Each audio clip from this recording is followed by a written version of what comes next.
वरहमतुल्लाहि वबरकातुहू। वेलकम मुंहिंजे YouTube channel में। भली कार जिते हुजो शादिशल ख़ुश ऐं आबाद हुजो। अॼु असांजो टॉपिक आहे हज़रत उमर फ़ारूक रज़ी अल्लाह ताला अन्हु जो बैतुल माल मां वज़ीफ़ो। हज़रत उमर फ़ारूक रज़ी अल्लाह ताला अन्हु बि वापार कंदा हुआ। जॾहिं ख़लीफ़ा मुक़ररु थिया त बैतुल माल मां वज़ीफ़ो मुक़ररु थियो। मदीना मुनव्वर में माण्हुनि खे गॾु करे इरशाद फ़रमायूं त मां तिजारत कंदो हुअसि, हाणे तव्हां माण्हू मूंखे हिन कम में मशगूल करे छॾियो, तंहिं करे हाणे मुंहिंजी गुज़ारे जी कहिड़ी सूरत हुअणु घुरिजे। माण्हुनि मुख़्तलिफ़ मुक़ररु तजवीज़ कया। हज़रत अली करमल्लाहु वजह ख़ामोश वेठा हुआ।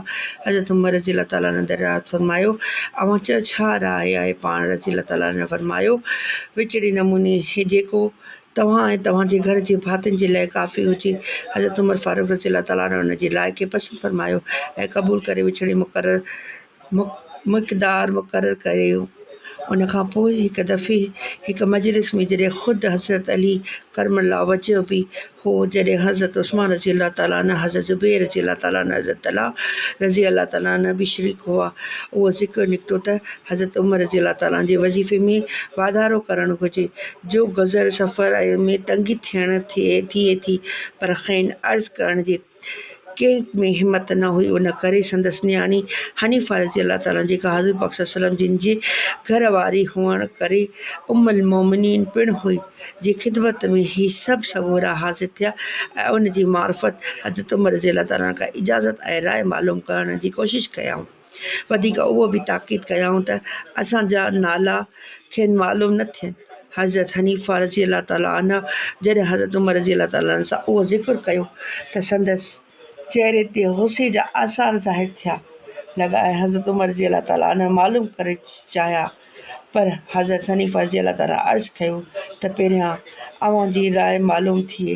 हज़रत उमर रज़ी अल्लाह ताला अन्हा फ़रमायो, जेकॾहिं मूंखे उन्हनि जा नाला मालूम थी वञनि त संदसि चमड़ी फैलाए छॾियां, यानी अहिड़ियूं सज़ाऊं ॾियां हा जो संदसि चहिरनि ते निशान पइजी वञनि। हा, तूं ई ॿुधाए त तुंहिंजे घर में हज़ूर पाक सल्लल्लाहु अलैहि वसल्लम जो सभ खां उम्दा लिबास कहिड़ो आहे?